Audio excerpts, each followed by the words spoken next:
नमस्कार मंडळी.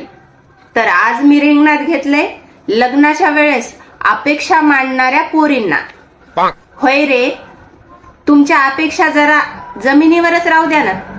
पार अशा लगे आभाळालाच नेऊन टेकवल्यात. नाही, नवरदेव पुण्यालाच राहणारा पाहिजे, त्याला 10 लाखाचं पॅकेजच पाहिजे, त्याचा तिथं स्वतःचा फ्लॅट पाहिजे, त्याला स्वतःची 4 व्हीलर पाहिजे. काय काय लावलंय काय म्हणायले मी.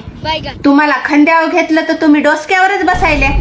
गावात जत्रा बसल्यावर त्या जत्रेतून 10-10चे कानातले, 10-10 रुपयाच्या लिपस्टिक, 10-10 रुपयाचे नाकातले घेणाऱ्या तुम्ही बाजारातून 100-100 रुपयाच्या पॅन्टी त्या गाड्यावरच्या आणि 100-100 रुपयाचे टॉप घालणाऱ्या तुम्हाला 10 लाखाचा नवरदेव पाहिजे.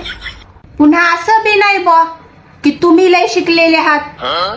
नाही, तुमचं MBBS झाले, तुमची इंजिनिअरिंग झाली, तुम्ही स्वतः 4-5 लाख रुपये कमवता म्हणून तुम्हाला 10 लाख पॅकेज वाला पाहिजे. तुम्ही स्वतः गावातल्या शाळेवर कॉप्या करून करून 10वी 12वी कशी बशी काढली आणि तुम्हाला 10 लाख पगारीवाला नवरदेव पाहिजे. अरे, शिकलेल्या पोरीला करू द्या 10 लाख पगारीवाल्याची अपेक्षा, पण तुम्ही तरी आमच्या शेतकऱ्याच्या पदरात जा ना.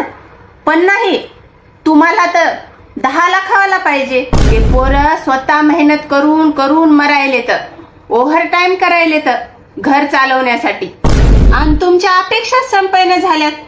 तुमचे चेहरे 10 रुपयाच्या गोबीच्या गड्ड्यासारखे आणि अपेक्षा तुमच्या 10 लाखाच्या. सुधरा रे.